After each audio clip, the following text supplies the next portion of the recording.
Hello, I'm Shelley Moselle, and welcome to Shell Shocked, the podcast. What if we knew then what we know now? How different would our lives be? What if we listened, really listened, to those who have gone before us? Listened to their life lessons. Would that change our journey? I'm collecting interviews with some of the most life-traveled people I know who are here to share their what-ifs. I invite you to learn their lessons with the hopes our stumbles are lessened.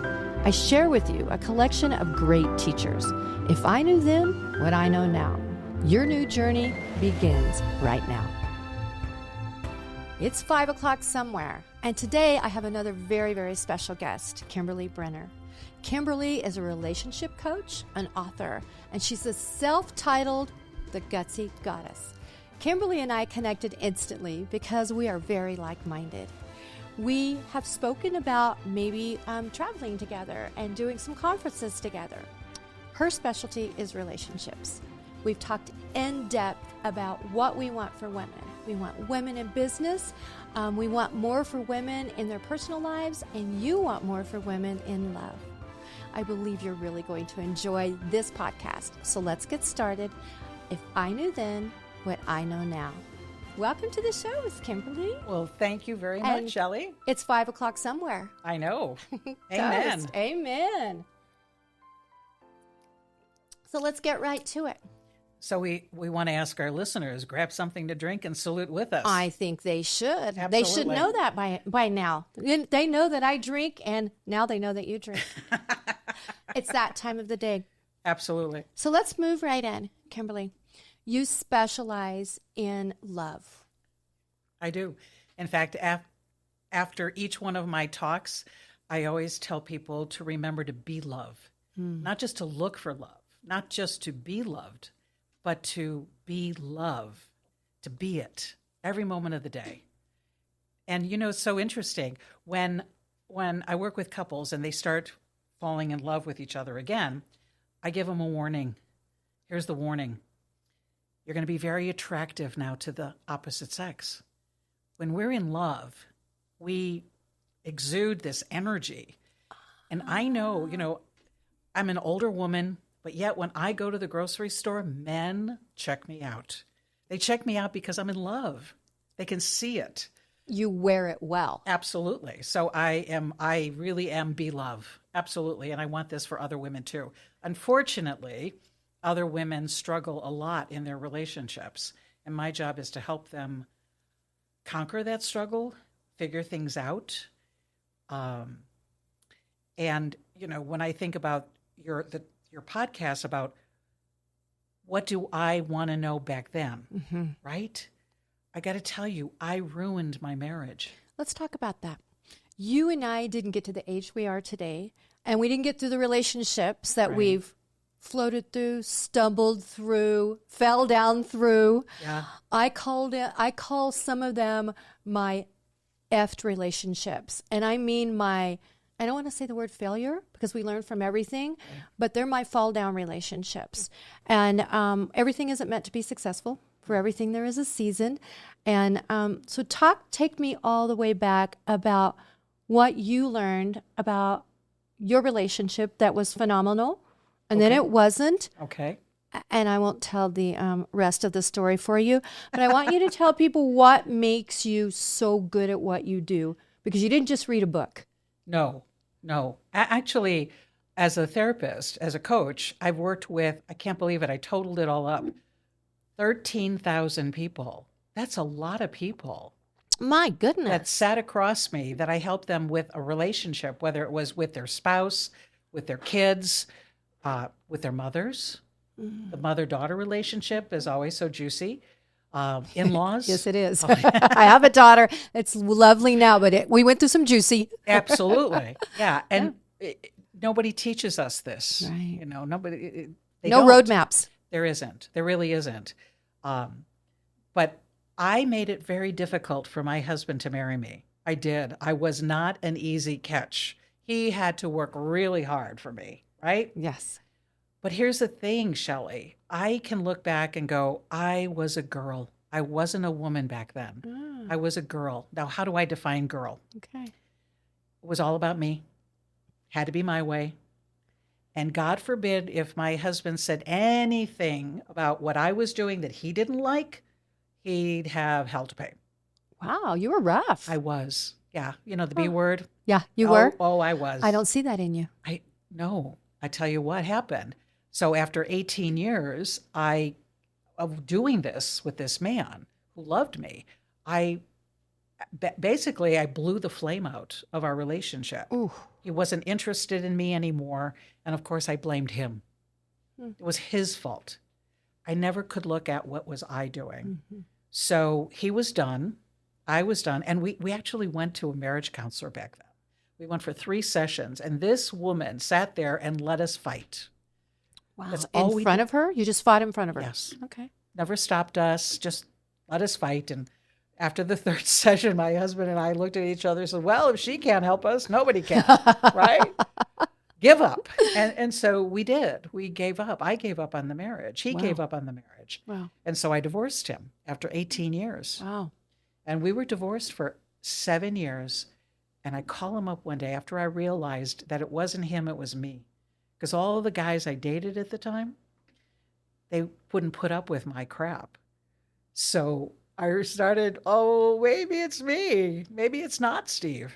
It's me. Wow. So I called my husband up, or my divorced husband at the time, and I said, it's not over. Wait, the phone rang? Yeah, no, He picks up. answered? Yes, And you said it's not over? That's how you greeted him? absolutely. And you know what he said? You're right. It's not.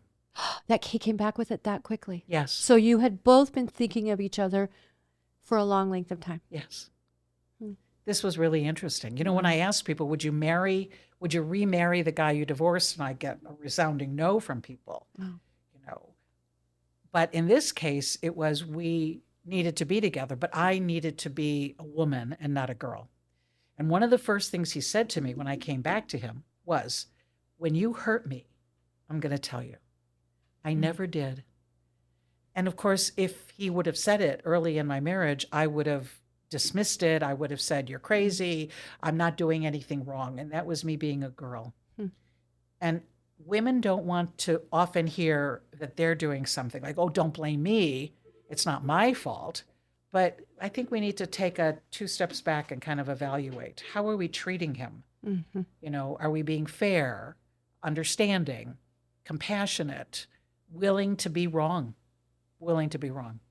And willing to fix the wrong. And willing acknowledging to fix it. Yes. There's something about with age comes wisdom and that self-analyzing place that we all hope we get to. Man, it's hard to get there. And it's hard to really look at yourself. But and especially because when you do, you know it's not going to be pretty. Right. It's not. Right. You know, we don't want to look bad. Ever. No, we always want to look good. So when he would point out something that I was doing that made me look bad, I would get defensive, I would get angry, I would shut down. So he just stopped telling me anything. So, yeah. So communication is key, yes, but willing to listen is a bigger key. Okay, I want to get to the juicy part. Okay. What happened next? You said, we're not done. Right. He said, you're right, we're not. Tell me the next sentence. He says, what do you want to do about it? Okay. I said, I'll be there in 2 weeks. And I was living in another city at the time. Yeah.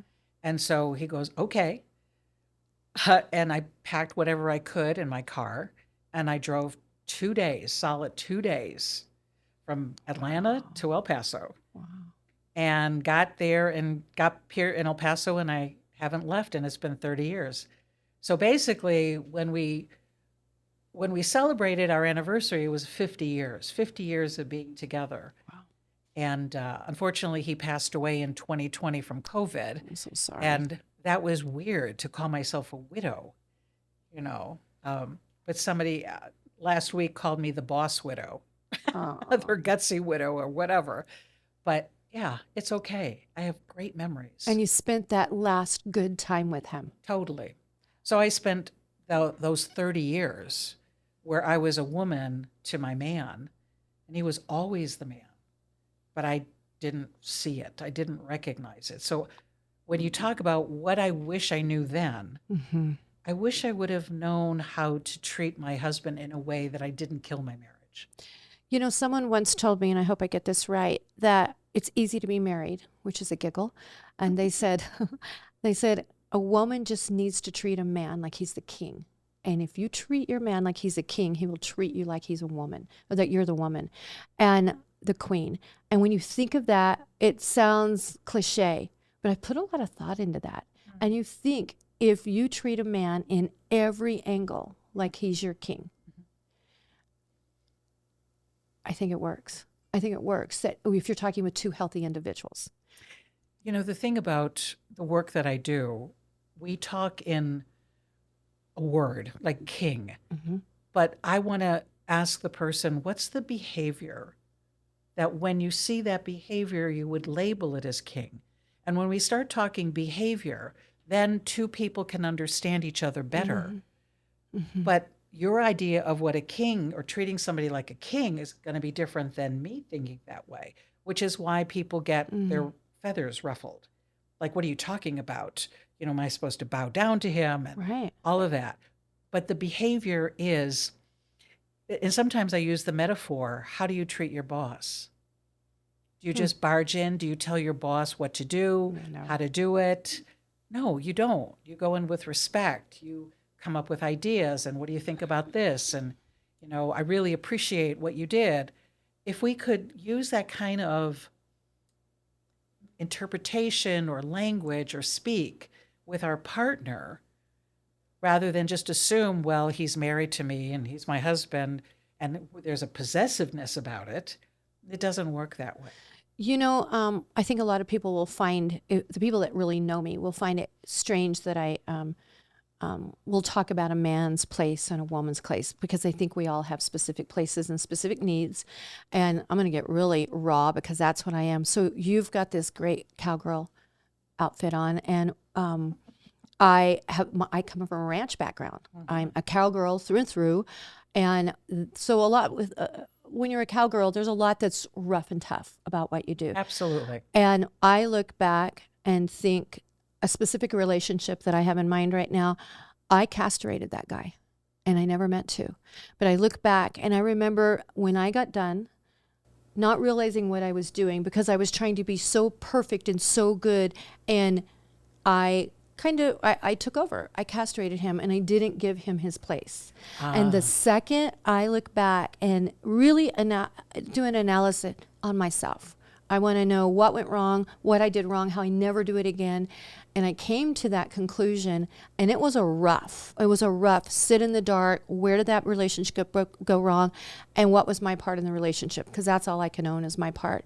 And I tell a lot of my girlfriends now, you have to be really, really careful that we don't castrate a man, because once you take away what a man feels is his manhood, and he feels like we don't see him as the man of, you're kind of in trouble. You're doomed. And I don't know how you get that back.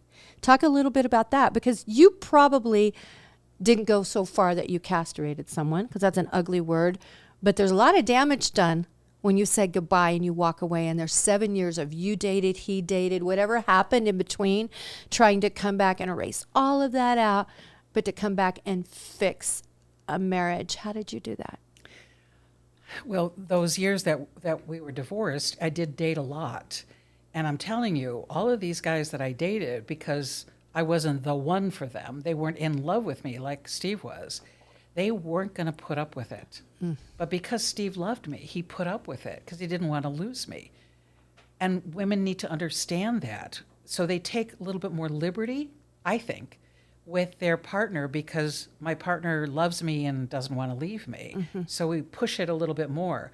But the guys I dated, they could leave, so they weren't going to put up with it. But you know, it's interesting. A lot of the women I've worked with talk about closure. They want closure. They want to kind of like look at what happened. But they want closure from him. They want to find out, they want him to know what he did all wrong. Yeah. And women forget to own it. And you had said it, you own it. What did I do? And this is not about blaming or criticizing or finding fault with behavior, because we aren't perfect. We will learn. We will make mistakes in relationships. Yeah. But then we have to own it and, I think, apologize for it. So one of the things that when my husband had gotten dementia, I was angry. I was losing my husband, right? And I would kind of poke at him and get frustrated and yell just because I was angry. Mm-hmm. And I would always apologize. And I had my favorite phrase, which is, could you love me anyway? So I'd mess up. I'd get mad at him and I go, could you love me anyway? I'm just scared. I'm just angry that I'm losing you. He says, I'm scared and angry too. Mm-hmm. Okay. And I can forgive you. But here's so interesting. I said, okay, who do I need to be for him? He's going through a rough time. Who do I need to be for him?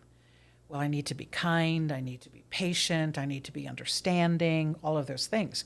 So I have something called directional mantras where you put the I am at the end of the adjective. I call it Yodaizing it.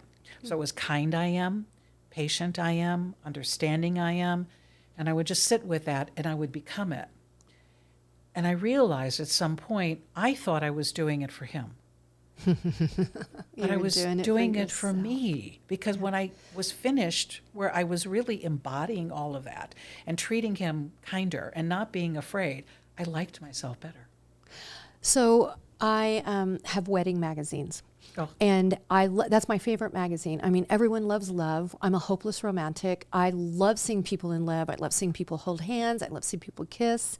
I love that. And I especially love elder people. I love watching someone in their 90s dance on the dance floor, because you could tell they've been dancing for years, right. Dancing. You can tell their every move is the same. I was at a party.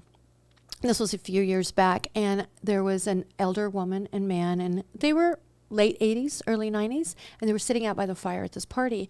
And when I went out, I just started talking with them. And one of the things I realized they'd been married for years and years and years, and they told me, and I said, the old cliche, the phrase we say, how do you make a marriage last this long? Right. And they gave me something I will never forget.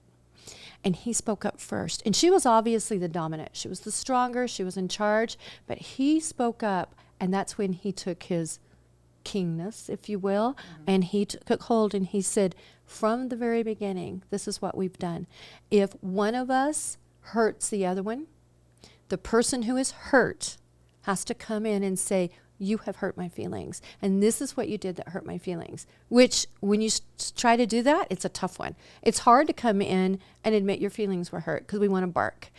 And he said, you have to say, you hurt my feelings. Well, then the opposite person would say, well, what did I do to hurt your feelings? Well, you ignored me, or da-da-da-da-da. Right. And then the other person's job was to say, I am sorry. I will never do it again. Will you forgive me? Yes. Depending on how hurt the other person was, they might say, no, not ready to forgive you. Okay. But he said their job was several times a day, they had to look the hurt person in the eye and say, you have been hurt. I never meant to hurt you. Please forgive me. And she piped in and said, every time he says, please forgive me, my heart softens and softens and softens. And when she says, I forgive you, and they kiss and made up, they both agreed it was buried, and they never spoke about it again. And I wish I knew that in my 20s. Yeah. Instead of having to learn that in my 50s. So that's like a lesson that you're talking about, apologies and acknowledgement and self-awareness. And those are the key factors when we look back on ourselves. If we want to be better tomorrow than we were yesterday, it's on us. Absolutely. Own it. You have to own it. Recognize, I jokingly say this person you're married to is the only restaurant you're ever going to eat at. You better make it work. And I like it, because that's exactly the way it's supposed to be. Absolutely. And back in the day, there were people who stayed through marriages for years and years and years and years. Yeah. We're not talking abuse. You and I both know that abuse is not acceptable, and abuse, you get out and you get help, and that's a whole nother subject. But we're talking about two people who seem to not be able to connect or stay connected, or the flame blew out. That's an interesting one. Yes. I blew the flame out. Oh, and to admit that. Yeah.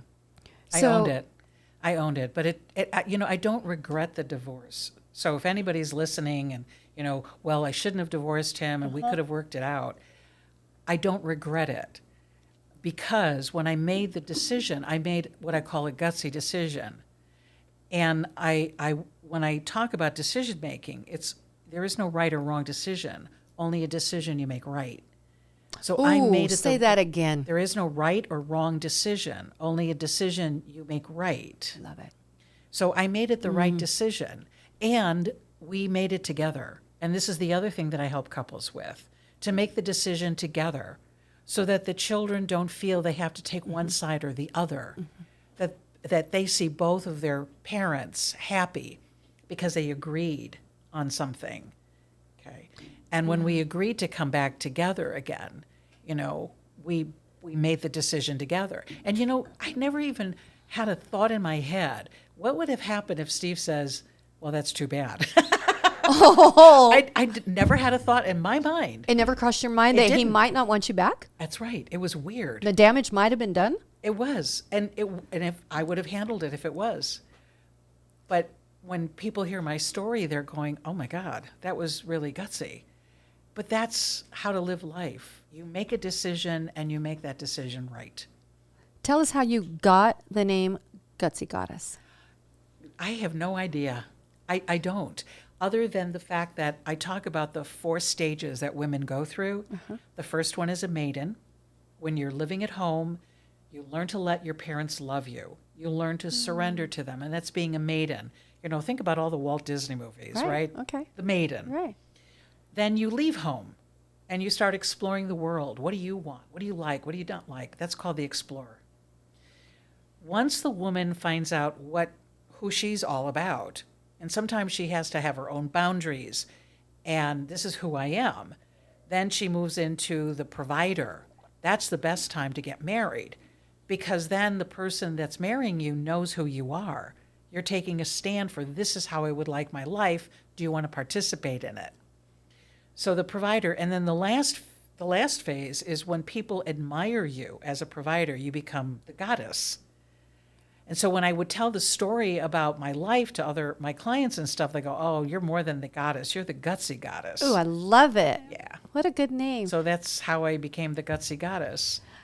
So we're going to talk a little bit in a minute about your last book, and then we're going to talk about your next book. Okay. But it brings me to a point. I have a girlfriend who we've been girlfriends for a very long time, and we're those honest friends. We can tell each other out of love what we really need. And one of the times she said to me, years back, she said, you don't have boundaries. You don't set boundaries right. Now, you would think, knowing me, right, that that's a surprise. So in business, I'm a boundary woman. I set my boundaries. I stand my ground. I can go to the table with comfortably any man in the city and have a conversation. Very easy. But I didn't realize I wasn't setting my boundaries in my private life. And she probably said the word boundaries to me, I'm going to bet 1.5 years, 2 years.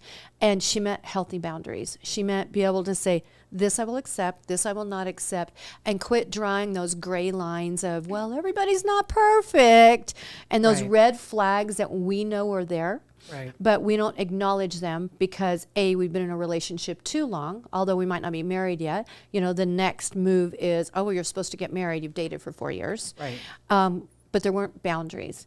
Talk to me about how important boundaries are for women and how much we need to know about those boundaries before we go into the relationship. When we're younger, I think we're wired to please like me.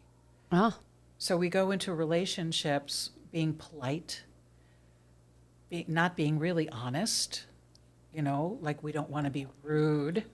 We want to be polite, all those things that we learned growing up from our moms, right? But yet people think setting a boundary is you're being hard. You're being not flexible, or it's got to be your way. And I hear this a lot from men. When women set boundaries, men will say, oh, it's got to be your way or the highway. And women then shut down. They're like, oh, I'm so sorry. I don't mean, because I can't be rude. But once you're the provider, it is my way or the highway. Right. Because you know what you want. Yes, exactly. And what you deserve. But men who don't know how to handle women that have boundaries will put them down. They will say something about it like, oh, you're just too hard. And to that I say, you're dating a boy, not a man. Because a man's fine with boundaries. Agreed. He'll either accept it or he won't. Agreed. Boys will complain about it. So boys say, I love you because you make me feel good. And as long as you make me feel good and you don't give me a hard time, I'll stay. And that throws the woman into being a mom. Because now I've got to make him happy. I've got to do everything. And when we focus on somebody else's emotions, when we're trying to fix their emotions, we lose our boundaries. When I met my husband, we dated for quite some time, and we both were mature. We'd been through relationships, the ups and the downs, and anyone that knows, my husband's 6'6", so he's a big guy. And I know. When I see the two of you together, it's so cute. He could just lay down with you. Talking about feeling protected, I never knew how protected I needed to be, but I'm completely protected when I'm around him, without doubt. If you haven't heard enough, grab a cocktail, and we'll be right back. If you've heard enough, just grab another cocktail. Shell Shocked is available courtesy of Chateau Trois Colline Nissa, a Lebanese Sauvignon Blanc, available at El Paso local Total Wine locations, and by City Magazine, El Paso's only monthly lifestyle magazine celebrating all the good things going on in the city. Learn more at thecitymagazineelp.com. If you heart Shell Shocked, keep listening. But when I met him, we were going through the dating, and there's something about a courtship when you're in a more mature place in your life than in the beginning, because you've stubbed your toes, you've got skin knees, you already know what you want. I'm in the middle of trying to finish a book, and one of it is love letters. I tell people to write love letters to themselves about, these are the things that I want. Dear me, dear Shelley, these are the things that I want out of life, and we write them down because we deserve them. And then these are the things I will not accept in my life. And if I would have done that as a 20-year-old, if I knew then what I know now, then I would have been a different person. And I would, I'm not saying that the men would have been different, but I would have been different toward those men. But I can tell you this, when I met my husband, we were dating, and we'd been out on a lot of dates. And I knew the first time he touched my hand that I was in trouble. Yeah. I knew there was like an electricity, and I was like, did anybody else see that? Because I just felt some earth shake here. So I knew that this was going to amount to something, possibly. Well, when it gets to that dating point where you're like, okay, we need to commit, like there's a commitment piece. And I told him in a conversation, I said, because I don't mind talking at this stage of my life. I think we need to. And I said, I need to let you know I'm not a wham bam, thank you ma'am kind of girl. So I said, if I ever invite you into my bedroom, you need to know that you're spending the night, and that's a commitment. So moving forward, we dated for like 4 years, and but at some point I asked him, and I said, how did you know, when did we move into the commitment? He said, oh, you laid those boundaries to me. You were crystal clear when you said, I'm not a wham bam, thank you ma'am kind of girl. Yes. And I didn't realize that was a boundary for me. Yes. I didn't mark in my word and said, that's a magic marker boundary. It's dichotomous, it's black and white. But I knew that's what I meant. Women don't risk. You risked. You risked at that moment. He could have walked out the door and said, I don't want this. And you would have known you were dating a boy who didn't want to be a man for you. So women need to test the guy, not like a game, but to find out, if I set my boundary, are you going to run? Because if I set my boundary and you don't run, you might be a man for me, not a boy. It's worth going to the next level. Totally. So boundaries actually help women find men, not boys. And I just think, we haven't taught ourselves that boundaries it's a permission we grant ourselves. Yeah. And I think it's something other women need to thank God for. My girlfriend, her name's Terry, shout out to Terry, who literally said to me, boundaries, boundaries, boundaries. And she has way more boundaries than I do. Mine are a little less than hers, but we are boundary women. And had she not taught me that lesson, I'm not sure I would be in such a successful relationship. Because as with you, I might have said, that's an uncomfortable thing to question, uncomfortable conversation to have, but it's not. And the older you get, it's not. And especially with, these younger girls that are looking at, I say to women all the time, you're a Mercedes. No matter what age you are, you're a Mercedes. You walk in and you're a Mercedes. And if you jump into something and you don't take care of your pot of gold, I'm just going there. Sorry, girls, that's how I talk. If you don't take care of your pot of gold and you let your pot of gold be abused, then your Mercedes is like parking it out on the front. and it has dents. Somebody's knocked the bumper off when they drove by. The mirror's missing. Your Mercedes isn't washed. It's not clean. It's not taken care of. But we can, at some point, decide, hey, you know what? My Mercedes should be taken care of. And we can slow down what we're doing. We can, we don't put bumper stickers on Mercedes. We don't dent them. They're in perfect condition. And sometimes you wonder as a younger woman, how come that girl got to park her Mercedes in the garage, but I parked mine on the front? Well, because you didn't take care of your Mercedes and you didn't take care of your pot of gold. And I think every Mercedes can be put in the garage, cleaned up, vacuumed out, washed off, given a little rest, shined up, and it can come out where you're proud to drive it, and you're proud to take it around, but you're also proud to park it back in the garage. But it is a decision that we make. And I don't know, maybe I was 50-ish when I really thought that through. You don't put a bumper sticker on a Mercedes. Right. You don't. And we don't let them get dented. Now, if you want to drive an old car and leave it out in the front, know that it will never be protected or taken care of. Did I go too far with that? No, not at all. Here's what I was thinking. You get the Gutsy Goddess Award. Well, look at you. For that moment. Was that a bottle of wine? I know. Absolutely. I love giving the Gutsy Goddess certificate to my clients when they do something where they take a stand for themselves and risk that this guy's going to leave me or risk that he's going to level up. But we need to know that we are the prize. We are that Mercedes. We are. We are. And I think it's something that women should tell women all the time. Yeah. Especially if they weren't raised with a father around to tell them. Oh, we yeah. know those. We've all read those stories and the statistics of how important it is to have a man in your life, like a father who fathers up and takes care of his daughter. But it's no excuse to have a bumped up Mercedes just because your father might not have been the father of the year. Right. There's a point, and I don't know, you can help me. This is what you do. There's a point where accountability comes. You hit 18, you hit 19, and you hit 20, and suddenly you don't get to blame your past. You don't get to blame your future on your past. There's a point, I believe, where yes, we have scars, yes, they hurt, and yes, we have to work through them. And maybe we work through them the rest of our lives. Maybe it's a continual work through because all scars are deeper. I was very, very, very lucky to be raised in a healthy family environment. I realize that most people weren't.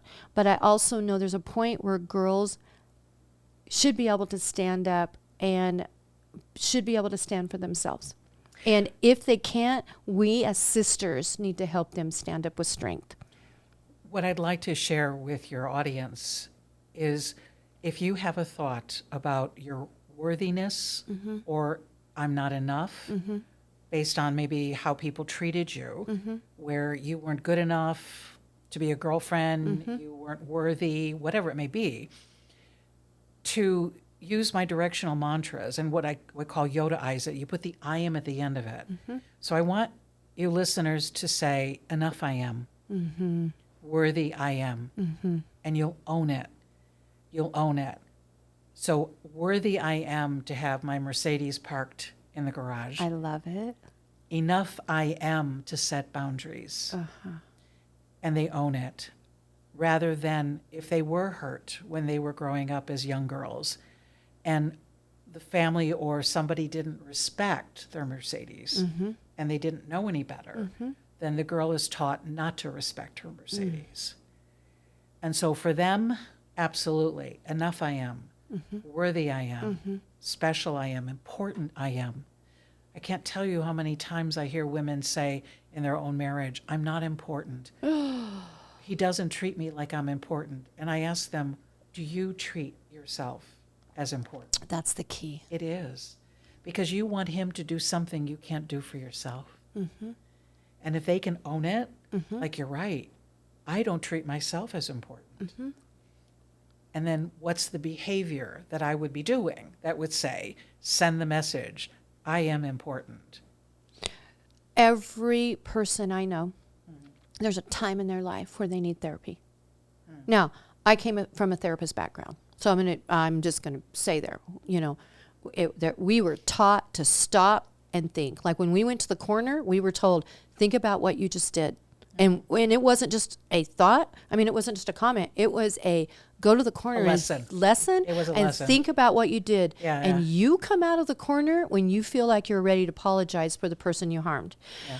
And so when we have to full circle around and tell ourselves, I am better than the way I'm treated.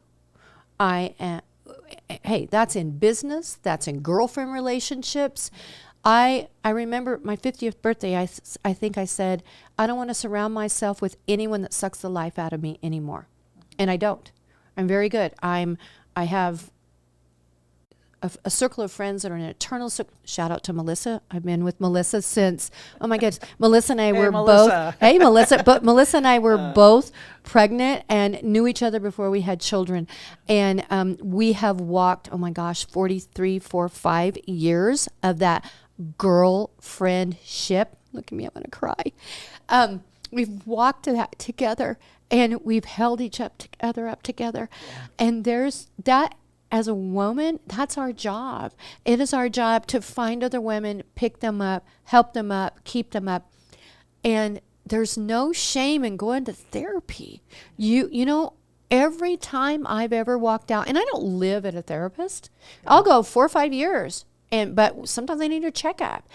But every time I walk out, it makes me think about little changes I might want to make. Look myself in the mirror again, but also know all the things I've done right.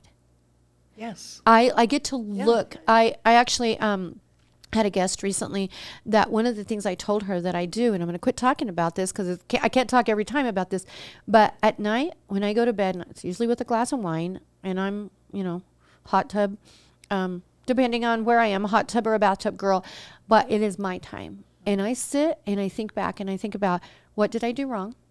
And what should I have done differently? Mm-hmm. And what do I need to apologize for the next day? Because I will. Yeah. But then I end it with, what did I do right? Yeah. And I want to know 3 things at the end of the day that I did right. And that starts me off in a healthy mentalness in the morning. When women come to you broken, how do you walk them through that brokenness? Well, ironically enough, I look for the lie. Where are they telling themselves a lie? Wow. And the lie is, I'm not enough. Ugh. The lie is, I'm not important. The lie came from some tragedy that happened to them as a kid, mm-hmm. and they mm-hmm. gave it this meaning about mm-hmm. who they are. Mm-hmm. When they begin to recognize to measure, how do I feel, and is this feeling make me feel contracted or make me feel expansive? If it's contraction, we're looking at it's not true. So the challenge is asking yourself, this thought that you're having, is it true? Is it absolutely true? I want to give them something simple that they can take away and use right away. So is this true? Is this absolutely true, this thought that I'm having? That's and they're going to say no. Exactly. Every one of them are going to no, it's not true. I also, this was a kind of a interesting aha. People speak like this. I feel like a failure. Mm. I feel stupid. Mm. I feel unimportant, whatever it may mm-hmm. be, but they use the word feeling mm-hmm. as if the feeling is real. So I say to them, put it in my hand. Put failure in my hand so I could feel it too. And they're like, they kind of like look at me funny, like, what do you, I said, so do me a favor. I says, take away the word feel and say it again. And so they'll say, I'm a failure. And they're like, no, I'm not. Oh. And I found that so interesting. If you take away the word feel, like I feel like a failure. No, I'm a failure. No, I'm not. I feel stupid. I'm stupid. No, I'm not. So our language keeps us stuck. So when you talk about how do I help women find who they are again, because we were not born broken. Oof. Right? We were not. No, we weren't. So something happened, and it's the interpretation of what happened that breaks us. Interesting. Mm-hmm. All right. Okay. We're going to move around a little bit. Okay. The Gutsy goddess. Yeah. The Gutsy Wife's Guide to Save Your Marriage. I know. Give me 4 or 5 hits on how do you save your marriage when it's going down the hill. We talked a little bit, but we'll shorten this because we're going to your new book in a minute. Right. So I talk about the 4 relational principles. So we're wired to look good. We're wired to be right. Okay. We're a meaning-making machine. So something happens, and we give it a meaning, and the meaning we give it creates our reality. And the last one is we hear things as a blame, a judgment, and a criticism. So somebody could say, well, why did you put the dishes in the dishwasher that way? And We the hear husband it as might, a criticism. and the husband goes, oh, you think I can't do it? Fine, you go do it. I'm never going to do that for you ever again. Really? And the more people get defensive, which is, you just made me look bad, then that tells me they're hard on themselves. So to look at, where am I being hard on myself? And then I go into looking at the 4 phases. Where are you? Are you a maiden, goddess? Where are you in that scheme of things? And also how to communicate. So part of the work that I do, I have them have the 7 conversations that make a good marriage great. It's an ebook. I don't sell it separate because it is with my practice. Okay. So I have my clients learn these conversations, and the ebook is kind of like a script that they could follow. Can you give me the 7 really quick? Yes. The first one is a hug and I hug. So I do know that our energy, the vibration that we're feeling, frustrated, overwhelmed, whatever, gets transferred to this other person. Other people can feel it, Okay. right? That's fair. When 2 people come together, they come from 2 different worlds. They're in 2 different vibrations. So if they hug each other, and I go, Simon says hug, which means you have to wait till Simon says, no, don't hug. And I have them tune into their partner. What I'm trying to do is get them out of taking things personally. It's not about you anymore. It's about this person you're with. Feel them. What do they need to hear from you? What do they want from you? And when you start thinking about the other person, it changes everything. The eye hug is, when lovers look at each other, they're looking in their eyes, right? Of course. But when we have a problem, we don't look at our husband or our wives. I know, we we're don't. like this. We're all over Exactly. the place. So, That's how they know we're mad. yes. When we start this Yes. game of looking at the walls. Right. So I have the couples look at their partner and ask, how do they want you to see them? Do they want you to see that they're hurt? Do they want you to see that they're happy? Do they want you to see that they're confused? I want people to step away from taking it personally. So that's kind of like we start with that. The other one is the conversation of appreciation. It is the only conversation that will change the meaning-making machine, which is so difficult because if the spouse has an idea of who they're married to, like they don't care about me, or they're a jerk, or they're narcissistic. I get that a lot. They have to be right. They see this person that way. They can't see it any other way. How do you change that? How do you convince somebody that what they believe about you is wrong? It's next to impossible, except with the conversation of appreciation. So it's the only conversation that'll change that. And then we talk about values in the conversation of greatness. Then we have a reparative conversation, how to repair. Another one is the I remember conversation, which is I get to tell you my experience about something without you taking blame for it. I know. Wow. I know. That's really great. That's a tough one. That's a tough one. That's a tough one. The resentment release conversation, breakthrough for couples. Really? Absolutely. Resentment So really release. quick story, okay? Years ago, I'm sitting at a dining table. My friend, she's 56 years old. She's living with a 28-year-old boyfriend. I'm going to keep my mouth shut. Okay. They're very much in love. Okay, They're the living genres together. are so different. I know, Where this is are so we interesting. here? This is so interesting. And he looks at her and he says, you're starting to get lines around your eyes. Oh, yeah. And it's making you look old. And it kind of bothers me. And I thought, I better get out of here. They're going to have a Run. fight, right? And she looked at him and she says, I know. And I'm sorry. She did not. That's what she did. She did not. And then she looks at him and she says, something? In 4 years, I'm going to be 60. you're going to be 32. 20-year-old women are going to ask you, what are you doing with grandma? And he looked at her and said, you're right, and I'm sorry. And at that moment, I got to witness something that I've never seen before, that it's okay to have a feeling, a thought, without it harming another human being. Like a true, honest. This was my experience. There's no attack here. No, there isn't. No attack. And she did not hear it as an attack. So when I do this not a reparative, but the conversation of resentment, I have the listening changed.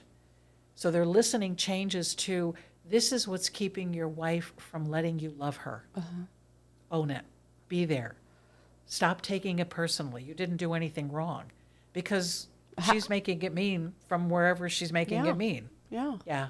I mean, there's that part of you like, what did you think was going to happen? The clock is going to tick. Yes. There's no unticking a clock. Actually, I thought I was going to be the only one that didn't have lines around my eyes, just so you know.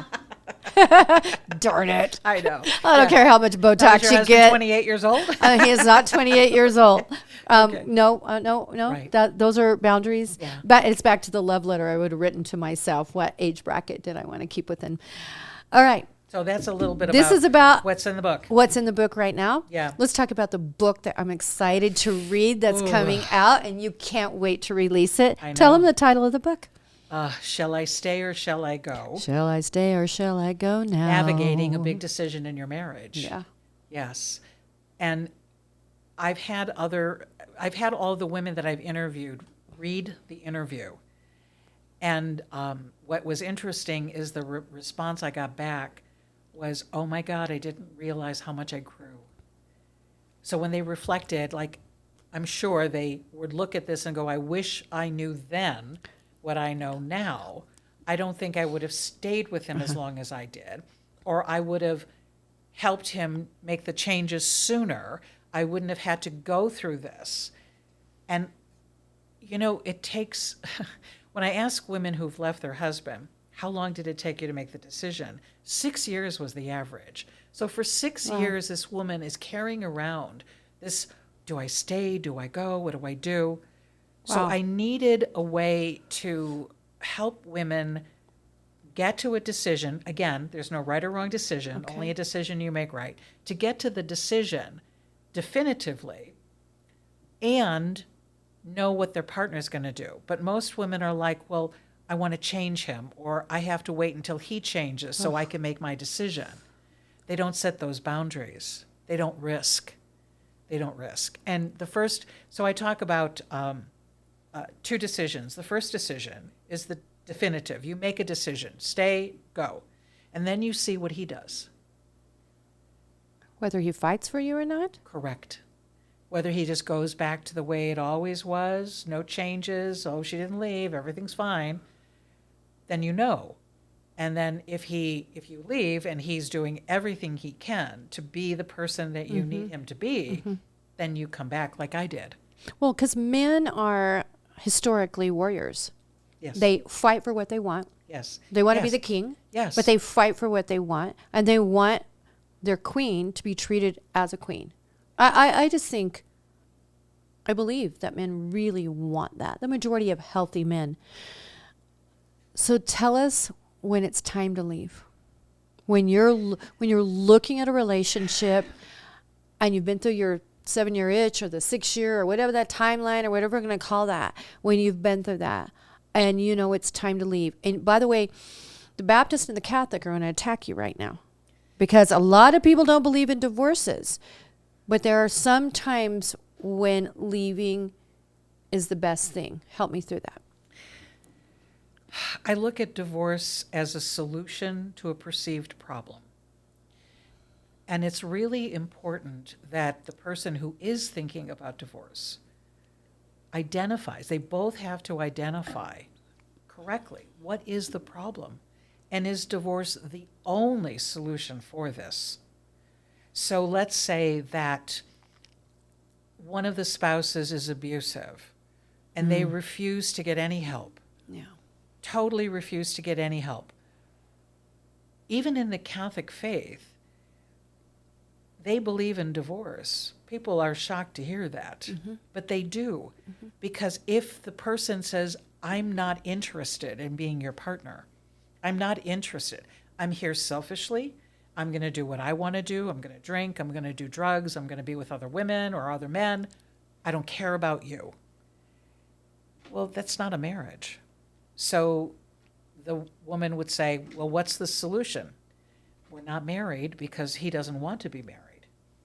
Divorce is a solution for that. But most of the time, people don't know who they're divorcing. They don't really give them a chance to change. You have to give them that opportunity. And then if they can't do it or they don't want to do it, then I call it the second decision. And the second decision is either we're going to stay together and make this work because we both agree to do it, or we both agree this isn't what I want and it's not going to work, and we end it. For the sake of the children, for the sake of the families, we don't have to be angry to dissolve a marriage. Can the boundaries of do not commit adultery, whatever your boundaries are when you lay your marriage out, that's not all the boundaries of marriages. Can the boundary of I don't want to stay anymore. There was adultery. I can't get over it. I have a boundary. I can't move on. How many people have you seen move past that forgiveness piece? Can you move past that? I would say about 90% of my clients that come to me with adultery have gotten past it. I am in shock. Yeah. It's one of my boundaries. Yeah, I understand. Yeah. And most of them, before it ever happens, they'll say, if my husband or if my wife cheats on me, then it's over. Right. Until it happens. And they're And like, then it's not, okay. Right. Yeah, we think we know what we're going to do, but we really don't. The key, of course, is the working these two people together and that compassion and understanding. And foremost, I have the person who committed the cheating really take a deep dive into what allowed them to do it. Okay. And to face and own it. And once they own it and decide who they want to be, then, and their partner can see it, then they can get past it. So I have a good success rate in that. Wow, you sure do. I wish I could say it wasn't one of my boundaries, because maybe days gone by, maybe as a young 20-year-old or a young 30-year-old, I probably thought that's a boundary I can't get past. I still think it is, but there's always that piece of, with good therapy, I think with forgiveness and with I'm going to ask for forgiveness, I think I could see where that might work. Can I tell you the identity that every man that has ever cheated that I've worked with, they all have the same identity. Tell. I'm unlovable. So they're searching for love the whole time, and if you don't make them feel loved enough, they're going to keep searching, and they're going to go out and look for No, love? they don't believe it. Really? They don't believe it. The wife can be lovable and loving and caring, but because they believe they're not lovable, they won't believe her. So they'll go look for another woman to convince themselves that they are lovable, only to fall into the trap of believing I'm not. Repetition. And this is why people will say, once a cheater, always a cheater. Yeah. And I also say, men don't cheat, boys do. So I say, I love our little sayings. It takes a really good man to replace no man at all. You've heard me say that before. No, say that again. It takes a really good man to replace no man at all. I'm a great single chick. I can be single by myself very well. I can make all my own mistakes. Yeah. But it takes a really great man to replace no man at all. Right. And I firmly believe that. Well, I'm getting down to the edge of my wine, and you're not. I know. So, Kimberly? Yes, ma'am. We're out of wine. And so that means we're out of time. Oh, okay. So thank you for joining us today. I have no doubt that our listeners are going to want to know more about Kimberly. How do they get a hold of her? You follow Kimberly Brenner on Instagram. Yeah. And the Gutsy Goddess on Instagram. How are you going to save your marriage? I'm going to tell you what. This is the book she already has out. She has another book coming, and it's Should I Stay or Should I Go Now? That's right. It's 5:00 somewhere. We're done. I hope you follow Kimberly. Cheers to you, my friend. Cheers. Thank you Thanks, for Shelley. sending such good girl time with me. I know. I appreciate it. It's 5:00 somewhere. We need us girls. We need our girls. Thank you. I'm Shelley Moselle, and you've been listening to Shell Shocked. I'm available on the iHeart app or wherever you listen to your podcast. Please subscribe, rate, and join me next week. Until next time, kiss this.